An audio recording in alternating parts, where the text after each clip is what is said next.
নমস্কার। মুক্ত কণ্ঠের পক্ষ থেকে আপনাদের কথা নিয়ে উপস্থিত আমি আশিস ঘোষ।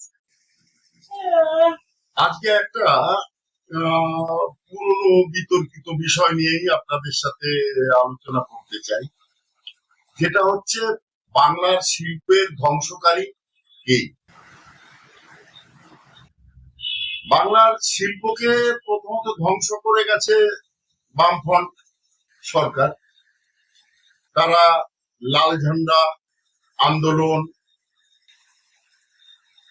যানবাহন পোড়ানো, প্রতিবাদ, বিক্ষোভ এইসব করে যে কটা কারখানা সচল ছিল সবগুলোকে অচল করে মোটামুটি তাদের বিকল্প হিসেবে কিছু হকার সৃষ্টি করে তাদের মতন তারা গুছিয়ে নিয়েছে। পরবর্তীকালে মমতা বন্দ্যোপাধ্যায়, উনি একা নন, আর সাথে আরো ছিলেন অনেকে, তারা সবাই মিলে সিঙ্গুর আন্দোলন করে সিঙ্গুর থেকে টাটাকে তাড়ালেন। এক টাটা যদি সিঙ্গুরে আসতো তাহলে আরো উপশিল্প অনেকগুলোই হতো, প্রচুর লোকের কর্মসংস্থান হতো। ন্যানো চলে গেছে গুজরাটে, সেখানে সাফল্য পেয়েছি কি পাইনি সেটা অন্য বিষয়। টাটা ভারতের সর্ববৃহৎ একটা শিল্প প্রতিষ্ঠান, তারা এখান থেকে তাদের পাত্তাড়ি গুটিয়ে নিয়ে চলে যেতে বাধ্য হয়েছে। তারপরে এই সুবাদেই অনেক নাটক করে, অনেক অনশনের নাটক, স্যান্ডউইচ, ক্যাডবেরি খেয়ে পশ্চিমবঙ্গের শাসক হিসেবে আসেন মমতা বন্দ্যোপাধ্যায়।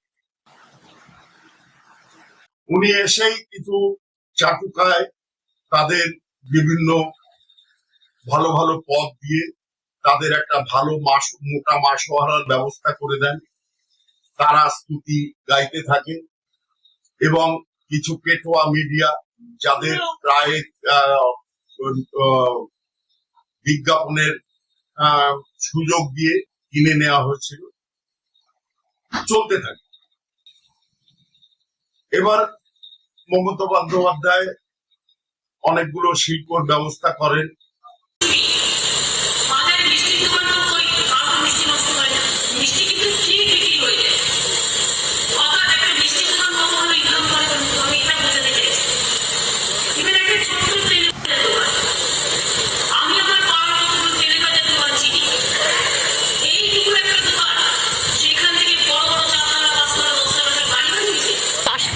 যদি সেই রকম ভাবে আমরা টেকনিক্যালি কেমিক্যালি কি সব দিতে হবে আমি জানি না, তো নিশ্চয়ই চাই রিসার্চের ব্যাপার আছে। এই কাশফুলটা দিয়ে কিন্তু বালিশ তৈরি হতে পারে দারুণ ভালো, এবং ওই বালিশ ও তো মনে হয় প্রচুর টাকা দিয়ে কিনবে যাদের ক্ষমতা আছে।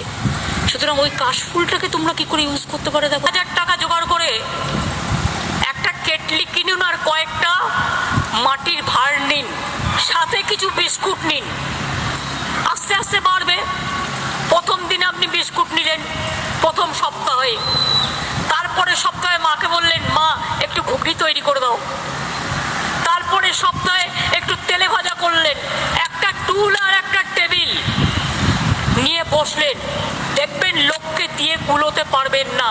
আজকাল এত বিক্রি আছে। বলি ভাই যখন কিছু নেই 1000 টাকা নাও, দুটো চায়ের কেটলি কেনো, ঘর থেকে কিছু চা কিনে তৈরি করো, আর বিস্কুট নাও, বউকে দিয়ে ঘুগনি তৈরি করে আনো, দেখো প্ল্যাটফর্মে গিয়ে দাঁড়াও, বাস স্ট্যান্ডে গিয়ে দাঁড়াও, এই টাকা তোমার কতদিনে কত টাকায় দাঁড়ায়। উনি স্পেনে গেছিলেন, অবাক ব্যাপার, উনি তখন শিল্পমন্ত্রীকেই নিয়ে যান। উনি স্পেনে গেছেন ওনার কিছু পেটোয়া লোককে নিয়ে, সেখানে যে পিয়ানো বাজিয়েছেন, পেছনে হেঁটেছেন, সে মাইকেল জ্যাকসন যেমন ওই মুন ওয়াক করতেন ওই ধরনের পেছনে হাঁটা। তাতেও মিডিয়া গুলো খুব নাচানাচি করেছে, কত কিছু বলেছে, কত রকম হেডলাইন হচ্ছে। ওখানে যে বাংলার এক ধুরন্ধর মিথ্যাবাদী, স্বার্থান্বেষী, ক্রিকেটার, সে ওখানে যে ঘোষণা করলো আমি শালবনীতে ইস্পাত কারখানা করব। ভারতবর্ষে থেকে তিনি করতে পারেননি, তিনি চাটুকায় বৃত্তি করতে তৎকালীন মুখ্যমন্ত্রী বর্তমানে বিতাড়িত মমতা বন্দ্যোপাধ্যায়ের সাথে স্পেনে গেছিলেন। সেখান থেকে তিনি ঘোষণা করলেন আমি শালবনীতে ইস্পাত কারখানা করব। তার জন্য রাজ্য সরকার তাকে 1 টাকার বিনিময়ে 300 একর জমি দিচ্ছে। 300 একর জমি, 1 টাকা। সেই সৌরভ বাবু, ওনার শালবনী কারখানা এখন কত দূর এগিয়েছে জানি না। সেখানে মমতা বন্দ্যোপাধ্যায়ের বলা ঘুগনির কারখানা, চা, বিস্কুট, কাশ ফুল দিয়ে বালিশ এইসব তৈরি হচ্ছে কিনা সেটাও জানি না। তবে জমিটা পেয়ে গেছেন সৌরভ গঙ্গোপাধ্যায়, জমিটা পেয়েছেন মাত্র 1 টাকার বিনিময়ে 300 বিঘা জমি। এইভাবেই চলছিল। যেসব শিল্পপতিরা এখানে লগ্নি করতে চেয়েছিলেন তাদের মমতা বন্দ্যোপাধ্যায় বলেছিলেন আপনারা থাকুন আর যান, তাতে আমার কিছু আসে যায় না, আমি এসব সামাল দিতে পারবো। শিল্পপতিরা একে একে প্রায় 2000 ছোট শিল্প পশ্চিমবঙ্গ ছেড়ে চলে যায় অন্য রাজ্যে। এখান থেকে পশ্চিমবঙ্গ ছেড়ে তারা গেছে ঝাড়খণ্ড, বিহার, গুজরাট, মহারাষ্ট্র, হায়দ্রাবাদ, বিভিন্ন জায়গায়। ক্ষতিগ্রস্ত হয়েছি আমরা সাধারণ পশ্চিমবঙ্গের মানুষ। আমরা আগে জানতাম বিহার থেকে, অন্যান্য রাজ্য থেকে পশ্চিমবঙ্গে কাজ করতে আসে। এখন আমরা পশ্চিমবঙ্গ ছেড়ে গুজরাট, মহারাষ্ট্র, হায়দ্রাবাদ, ঝাড়খণ্ড, এমনকি বিহারেও কাজ করতে যাচ্ছি। এটা একটা বিরাট পরিবর্তন এনেছিলেন এই বিতাড়িত মুখ্যমন্ত্রী মমতা বন্দ্যোপাধ্যায়। উনি যে কি শিল্প করেছেন, কি শিল্প এনেছেন, অতগুলো শিল্প সম্মেলন করেছেন, তাতে কোটি কোটি টাকা নষ্ট করেছেন, একটা শিল্পও আসেনি। উনি শিল্প সম্মেলনে যেসব বক্তব্য রেখেছেন তার কিছু তো আপনাদের ক্লিপিংসে দেখালাম। বুঝতেই পারছেন কতটা মূর্খ হলে তবে সে এই ধরনের পরিকল্পনা করে এবং সে এইটার রূপ দেয়। উনি শুধু দেখেছেন ওনার ভাইপো তার সম্পত্তি বৃদ্ধি এবং ওনার পরিবারের সম্পত্তি বৃদ্ধি। উনি অর্ধেক কালীঘাট ওনার সম্পত্তি বানিয়ে নিয়েছেন, কারণ ভূমি রাজস্ব দপ্তর ওনার হাতে ছিল, পুলিশ ওনার হাতে ছিল, স্বাস্থ্য ওনার হাতে ছিল, সবই ওনার হাতে ছিল। যেগুলো ওনার হাতে ছিল সে সবগুলোতেই দুর্নীতি, যেগুলো ছিল না সেগুলোতেও দুর্নীতি হয়েছে। কারণ উনি 75-25 ভাগে বিশ্বাস করতেন এবং শোনা যায় পুলিশ গাড়ি এবং অ্যাম্বুলেন্সে করে টাকা ওনার এবং ওনার ভাইপোর কাছে পৌঁছান। আজকে বিজেপি সরকার নতুন চেষ্টা করছে, উদ্যোগ নিচ্ছে, যে কোনো মূল্যে পশ্চিমবঙ্গে আনতে হবে শিল্প। তার জন্য কেন্দ্রীয় শিল্পমন্ত্রী, প্রধানমন্ত্রী সহ প্রত্যেকের সহযোগিতা চাইছেন এবং তাদের সহযোগিতার আশ্বাস আদায় করেছেন। আমুল সে বলেছে এশিয়ার সবচেয়ে বড় দুগ্ধজাত সামগ্রীর প্রকল্প, সেটা পশ্চিমবঙ্গে তার উদ্বোধন, 6000 কোটি টাকা লগ্নি। সেখানে কিছু কর্মসংস্থান অবশ্যই হবে। চেষ্টা করা হচ্ছে মুখ্যমন্ত্রী, ভারতীয় জনতা পার্টির যে সভাপতি উনি এবং কেন্দ্রীয় শিল্পমন্ত্রীর সহযোগিতায় টাটাকে যেন পশ্চিমবঙ্গে ফেরত আনা যায়।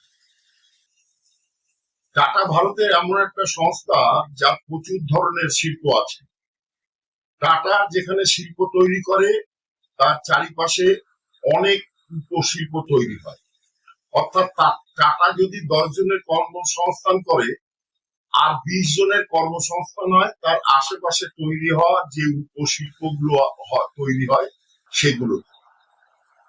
সবাই সরকারি চাকরি পাওয়া সম্ভব নয় এবং পায়ও না, কোনো দেশেই না, পৃথিবীর কোনো দেশেই সম্ভব না। তো সেই ক্ষেত্রে যত বেসরকারি শিল্প তৈরি হবে তত আমাদেরই বাড়ির মা, বোন, ভাইরা তারা সেখানে কর্মসংস্থান হবে তাদের। মোটামুটি তো সব কারখানাই বন্ধ হয়ে আছে। এখন চেষ্টা করে, জানি না এই বিজেপি সরকার কতগুলো কারখানাকে আবার নতুন করে খুলতে সমর্থ হবে। যাই হোক, বিষয়টা আপনাদেরও চিন্তা করা উচিত যে ক্ষতি বিগত দুটো সরকার করে গেছে দীর্ঘ 50 বছর ধরে, একদিনে বা এক মাসে সেই ক্ষতিপূরণ করা সম্ভব না। এর জন্য সময় চাই, অন্তত 2-3 বছর তো সময় লাগবেই এই শিল্পগুলোকে আমন্ত্রণ করে তাদের বুঝিয়ে সুঝিয়ে পশ্চিমবাংলায় আনা। তবে একটা জিনিস খুব ভালো লেগেছে যে এই সরকার ঘোষণা করেছে কোনো কারখানায় ফুটপাত ধর্মঘট ডাকা যাবে না, আন্দোলন করে চাঁদা তোলা কাটমানি খাওয়া চলবে না। এগুলো দরকার ছিল, এগুলো অনেক আগে 50 বছর আগেই তৈরি করা উচিত ছিল। এই পশ্চিমবঙ্গে বিধান রায়ের পরে আর কেউ মনে হয় এই পশ্চিমবঙ্গের জন্য কিছু ভাবেনি। এই বিধান রায় তৈরি করেছিলেন দুর্গাপুর, কল্যাণী, সল্টলেক সিটি,